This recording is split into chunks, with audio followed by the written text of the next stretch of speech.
RTI International, comme vous entendez, c'est Research Triangle Institute.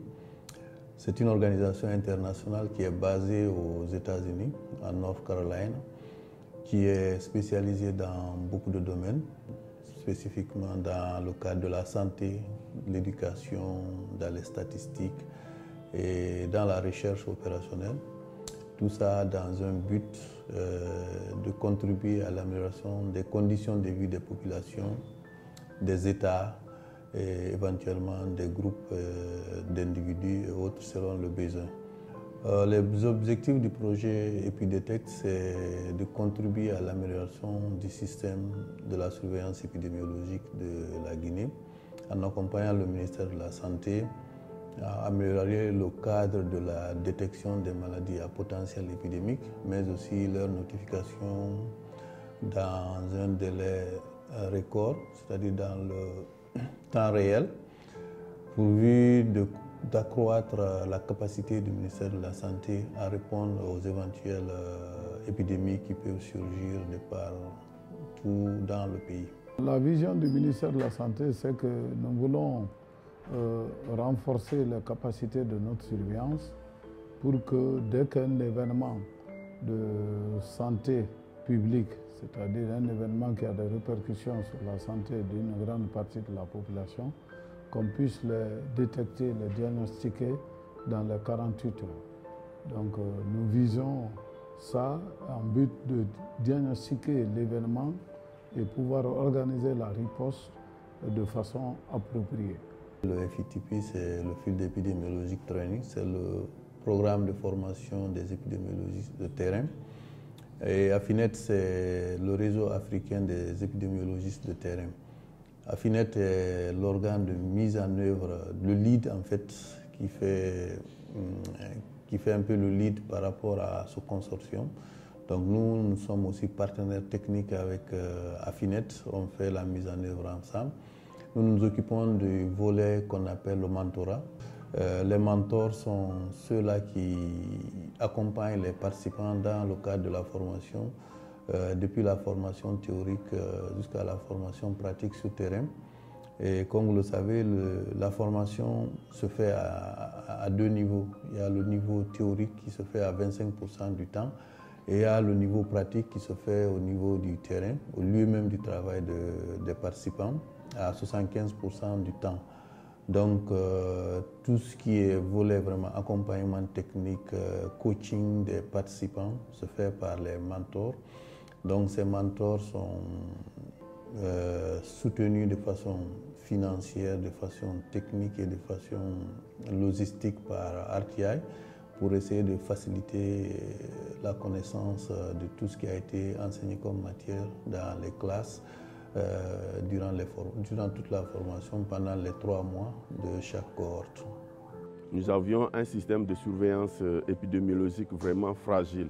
Donc ce programme a contribué très efficacement à l'amélioration de la qualité des données de surveillance épidémiologique. Après notre formation à l'université de Ouagadougou pendant 2 ans, 6 mois, on est revenu au pays pour faire la restitution. C'est dans ce cas de figure que je suis là pour participer au renforcement de capacités des participants. Actuellement, je fais le mentorat pour le niveau bas.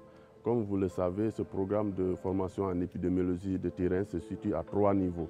Nous avons la première ligne, le niveau intermédiaire et puis le niveau avancé. C'est qu'avec la formation en FATP, j'ai pu analyser moi-même la base de données que j'utilise. Parce qu'en ce moment, nous avons une épidémie de rougeole qu'on ne faisait que surveiller. Mais maintenant, après la formation, le premier atelier, j'ai pu prendre ma base, l'analyser avec l'appui du mentor et même élaborer un plan de riposte. On a fait l'analyse en termes de personnes, temps, lieu. Donc maintenant, là, on sait exactement s'il faut prendre des actions ou il faut les prendre.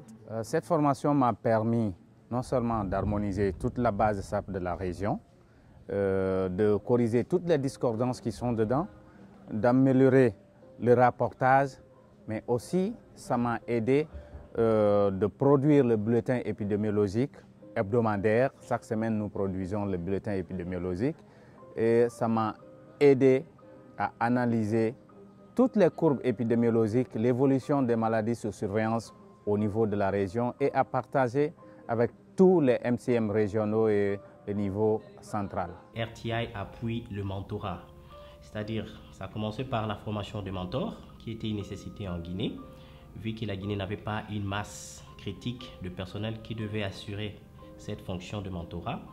Et RTI a commencé par former les mentors. Donc nous avons eu comme tâche accompagner d'abord, premièrement, les mentors pour qu'ils puissent assurer l'accompagnement des participants sur terrain. Mais à côté de cela, nous assurons aussi l'accompagnement de ce participant sur terrain.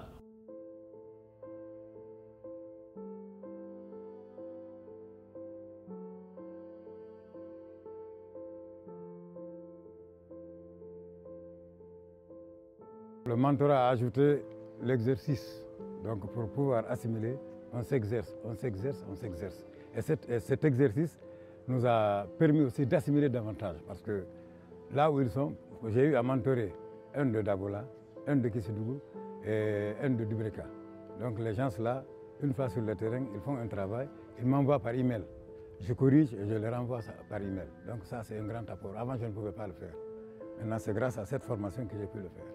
Le DHS2 étant la plateforme choisie par le ministère de la Santé pour la gestion des données sanitaires, introduire cette formation au niveau du programme FETP permettra aux futurs utilisateurs et aux futurs lauréats FETP de pouvoir aisément utiliser ce système.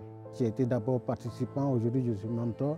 Et non seulement ça, j'ai constaté que même à mon niveau, dans mon unité, il y a eu de grands changements parce que l'une des priorités du FETP, c'est la concordance des données dans les différentes bases.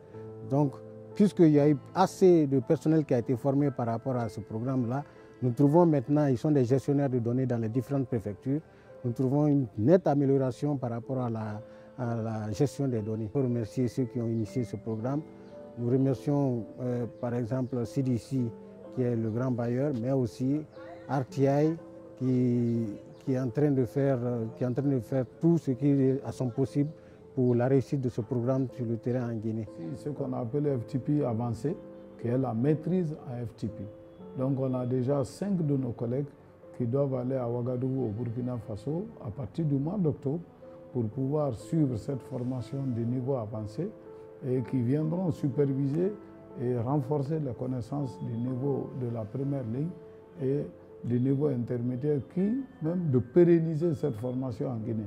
Actuellement, l'Agence nationale de sécurité sanitaire est en train de signer un protocole d'accord sous couvert bien sûr du ministère de la Santé afin de trouver un point focal au niveau de l'agence afin de pérenniser cette formation pour les nouvelles générations parce que les cadres peuvent changer de poste, mais si on a une institution de formation, ça peut nous aider dans l'avenir. Oui, c'est vraiment extraordinaire. Cette troisième cohorte de FETP ici en Guinée, c'est très bien terminé.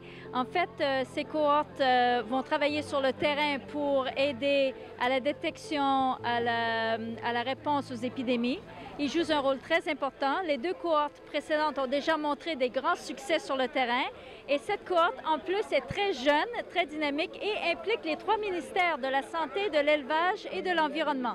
Donc, c'est très bien parce que ces 3 ministères doivent vraiment coordonner les choses sur le terrain pour faire une réponse rapide à toutes les épidémies. Nous sommes ravis de cette graduation de la 3e cohorte de FETP en Guinée. Voilà, donc ceci étant, nous ne sommes que partenaires d'accompagnement technique du ministère de la Santé. Donc tout ce que nous faisons pour garantir à l'avance la pérennité, c'est de le faire avec eux. On identifie les besoins avec eux et la mise en œuvre aussi se fait avec eux. Et là, nous sommes là uniquement que pour faciliter, éventuellement mettre les moyens qu'il faut à disposition pour essayer de répondre à tous les besoins.